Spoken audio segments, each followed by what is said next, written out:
शरीर भोले भूति भल भ्राजा। कहते हैं गोरा शरीर है, गौर शरीर भूति भल भ्राजा, पूरे शरीर पर भभूत लिपटा हुआ है। ये भाल कैसा है? भाल विशाल, ये ललाट विशाल है जिस पर त्रिपुंड विराजा। जिस मनुष्य का ललाट जितना विशाल होता है वो उतना अधिक सौभाग्यशाली होता है। आप समझ रहे मेरी बात को? बाल उड़ने के पहले,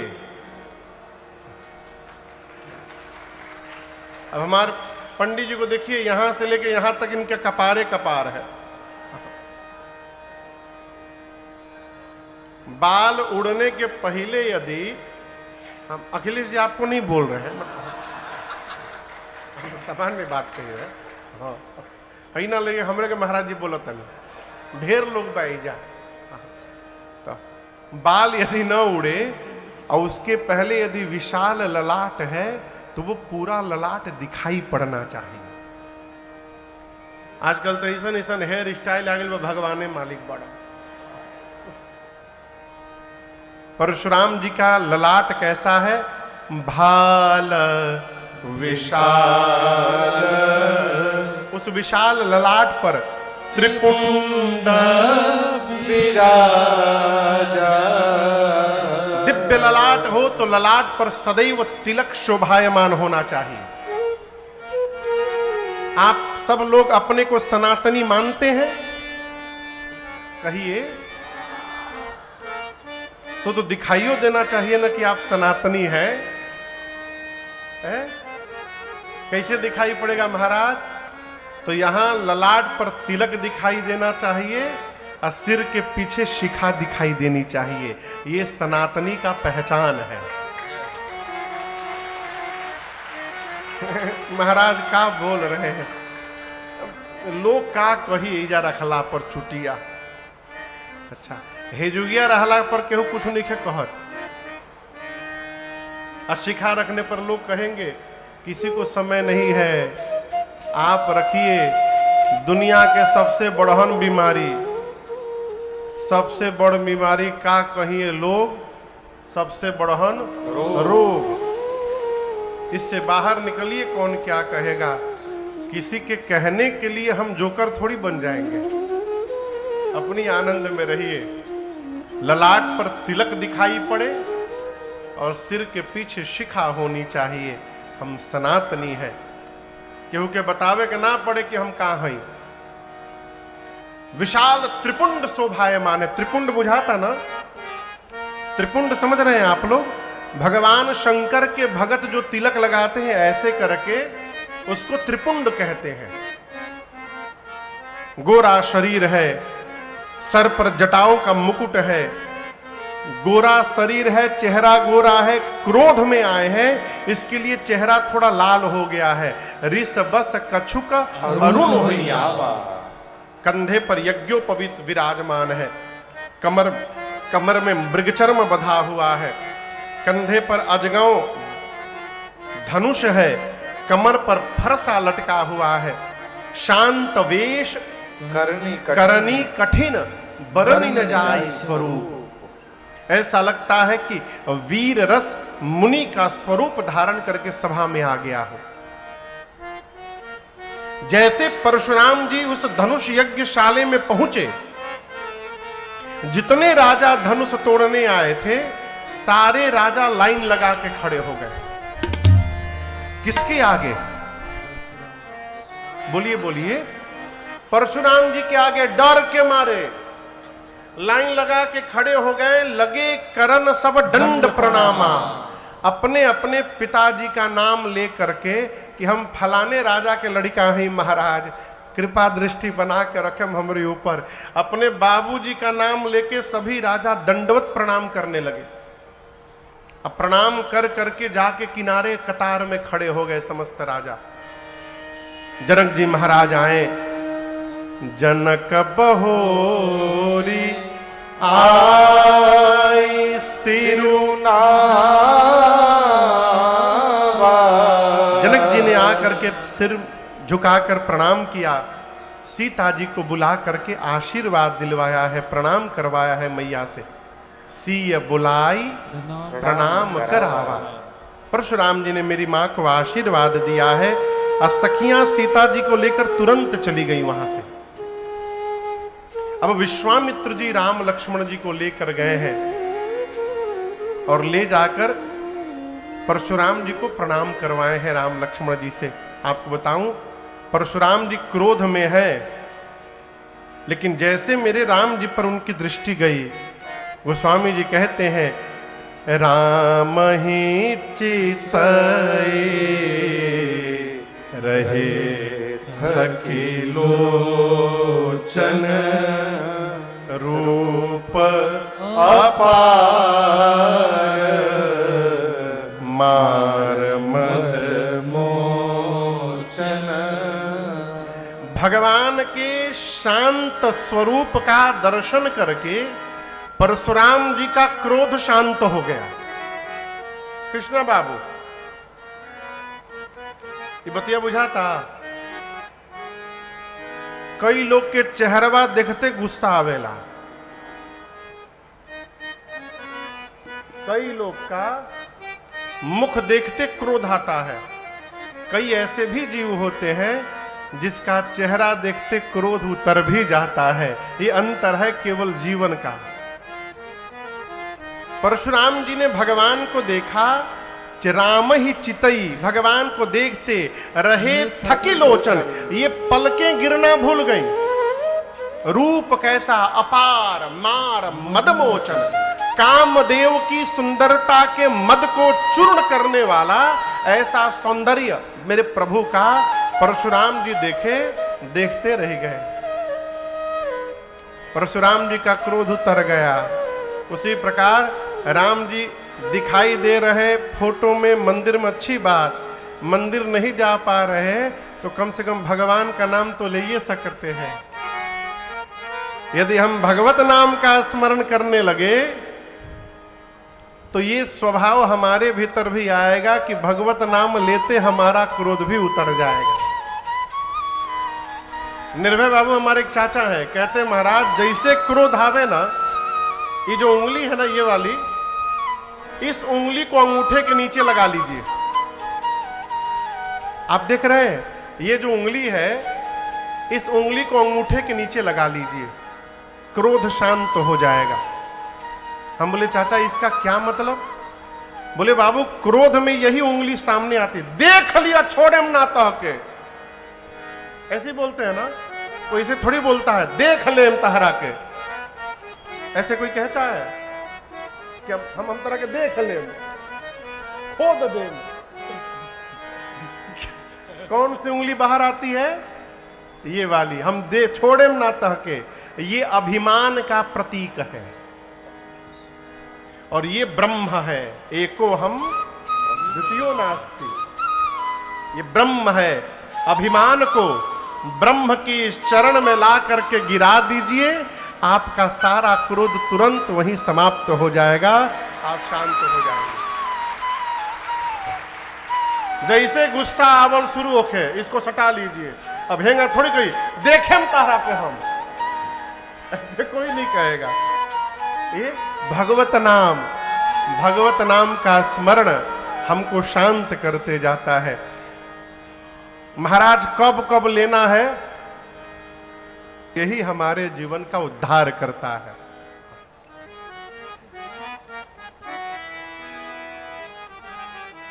आज एक पत्रकार आए थे सवेरे, हमसे प्रश्न किए। महाराज जी कहते हैं कलयुग, गोस्वामी जी लिखे कलयुग केवल नाम आधारा, इसके आगे सुमिरी सुमिरी नर उतरहि पारा। हम बोले तो इसमें दिक्कत क्या है? तो फिर महाराज भगत को इतनी परेशानी क्यों होती है, जो भजन करते हैं उनको इतना दुख क्यों होता है? पहली बात, ये जो चौपाई है श्री रामचरितमानस की चौपाई नहीं है। कलयुग केवल नाम आधारा, सुमिर सुमिर नर उतरहि पारा, ये गोस्वामी जी नहीं लिखे, ये सधुकड़ी चौपाई है। दूसरी बात, उनका प्रश्न था, भगत को इतना कष्ट क्यों होता है? जो वास्तव में भगत है उससे कभी पूछिएगा कि आपको कोई कष्ट है, तो यही कहेंगे कि बरस रही है भगवान की कृपा, परमानंद है, कोई कष्ट नहीं। यदि वास्तव में वो भक्त है तो वो कष्ट बोलेगा ही नहीं। अब कहोगे नहीं महाराज वो भले ना बोले, लेकिन हमको तो दिखाई दे रहा है ना कि उसको कष्ट है, ऐसा क्यों? तो मैंने उनसे निवेदन कहा, देखिए आप कैसे समझिएगा, समझिए इसको। भारत में सबसे जो कठिन परीक्षा है वो परीक्षा IAS-PCS की मानी जाती है। सही बोल रहा हूं ना? सबसे कठिन परीक्षा। लाखों बच्चे परीक्षा देते हैं परंतु सफलता किसी किसी को मिलती है। लेकिन आप बताइए, जो सफल हो जाता है पास करने के बाद परीक्षा, उसके जीवन में क्या बदलाव आता है?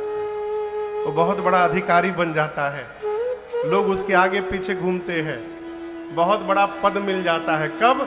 परीक्षा पास करने के बाद। यदि आपके जीवन में कोई समस्या है तो ये मान के चलिए कि भगवान आपकी परीक्षा ले रहे हैं और भगवान आपको बहुत बड़ा पद प्रदान करना चाहते हैं। इस परीक्षा को पास करिए। जैसे परीक्षा पास होगा फिर उसके बाद आनंद ही आनंद होगा। परीक्षा छोड़ के भागिएगा तो बतिया बुझाता तो बूझ, ना जहां जूझो तारा वही जा जूझ। कहो, इसलिए भक्त कभी कष्ट में नहीं रहता, और जो कभी कष्ट में रह ही रहा है वो भक्त हो ही नहीं सकता है? परशुराम जी ने मेरे भगवान का मुख देखा, क्रोध उतर गया, बहुत देर तक भगवान को देखते रहे। उसके बाद जैसे जनक जी के ऊपर दृष्टि गई फिर क्रोध बढ़ गया, याद आ गया, अरे हम काहे आई रहनी है जा। गोस्वामी जी कहते हैं परशुराम जी जान रहे हैं सब, पूछत जानी अजान जिमि। जानते हुए भी अनजान बनकर के प्रश्न पूछे परशुराम जी, जनक आज आपकी सभा में इतने राजा क्यों आए हुए हैं? जनक जी महाराज ने सब बताया कि मेरी बिटिया का स्वयंवर था, प्रभु शिव का पिनाक केंद्र में रखा गया था। ये सारे राजा उसी स्वयंवर में भाग लेने के लिए आए हैं। ही झोंक दिया, पूरा शरीर कांपने लगा। परशुराम जी जनक को बोले, हे जड़ जनक, जिसने भी शिव का पिनाक भंजन किया है निकाल करके उसको बाहर करो, अन्यथा जहां तक तुम्हारी राज सत्ता है अभी इसी क्षण संकल्प करके तुम्हारे पूरे राज्य की सत्ता पलट दूंगा, धरती पलट दूंगा। पूरी तुम्हारी सत्ता जहां तक फैली है उतनी दूर की धरती ही पलट दूंगा, सब समाप्त हो जाएगा, निकाल करके बाहर करो। परशुराम जी जब गर्जना किए, वहां जितने राजा धनुष तोड़ने आए थे और जिन जिन राजाओं से धनुष हिला भी नहीं था, वो राजा अपने बगल के राजा से बोले, अपने बगल के राजा से, तुम क्या जानते हो, हमरे भीतर बल नहीं है, हम कोनो कमजोर हैं, हम तोड़ नहीं सकते थे क्या धनुष? हम जानते थे टूटने के बाद यहां ये बवाल होने वाला है। हमको पहले से पता था कि ये बवाल होगा, बाबा जी आएंगे, हम पहले भांप लिए थे, इसलिए हम गए चुपचाप नाटक करके चले आए। कौन आफत मोल लेने वाला है? ये तो बगल के राजा से बोले और मने मन अपने भगवान से कह रहे, प्रभु जय हो, हमको बचा लिए आप। यदि आज हमसे टूटा रहता ना तो ये बाबा जी हमको तोड़ देते आज। सारे लोग डर से कांप रहे हैं। सीता जी डर गई हैं, सुनैना जी कहती हैं ब्रह्मा जी ने बनी हुई बात बिगाड़ दी। सबको भयभीत देखकर श्री राम जी आगे आए और राम जी प्रणाम करके दर्शन करिए।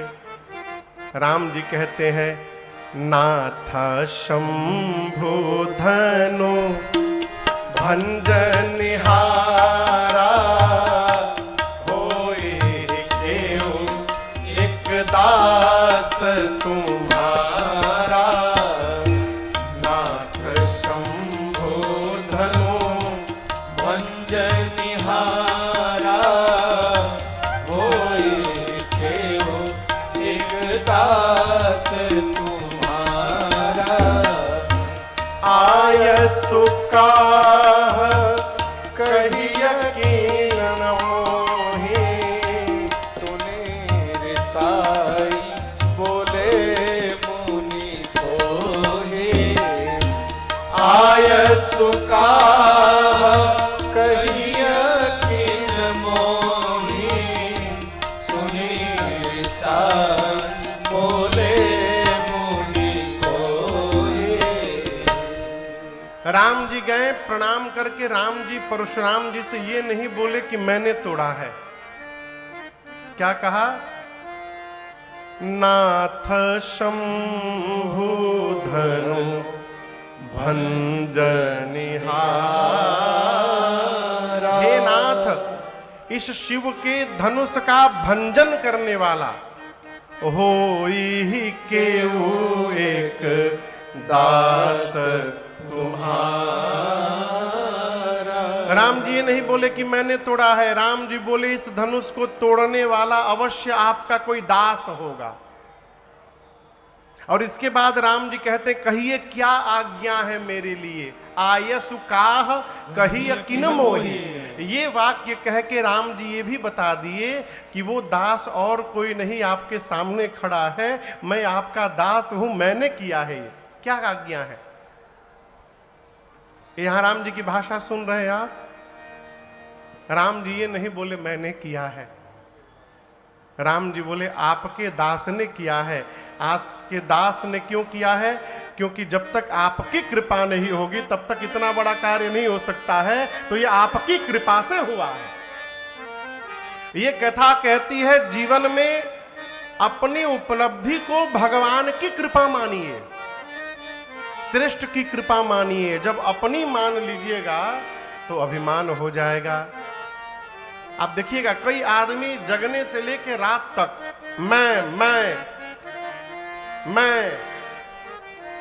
मैंने ये किया, मैंने वो किया, मैंने ये किया। हाँ। कई लोग तो एक आदमी रखते हैं बताने के लिए, हमारे बारे में बताओ तुम। हम क्या किए हैं? विजिटिंग कार्ड बनवा कर। हाँ? एक महात्मा हुए प्रातः स्मरणीय पूज्य श्री गीतानंद जी महाराज हरिद्वार के। वो कहते हैं ये जो तुम सुबह से लेकर रात तक मैं करते हो, ये मैं की आवाज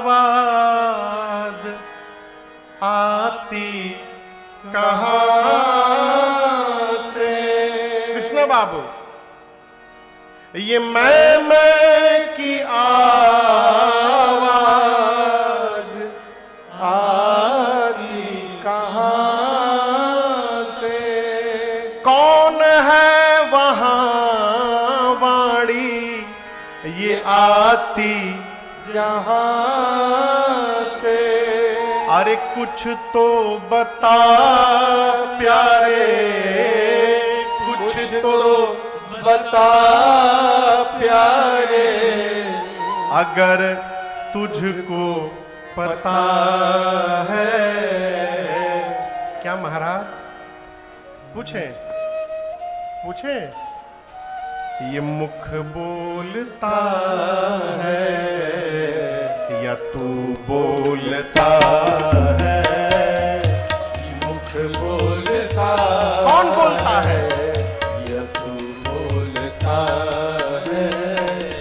बता तेरे मुख को, बता तेरे मुख को, कौन खोलता है?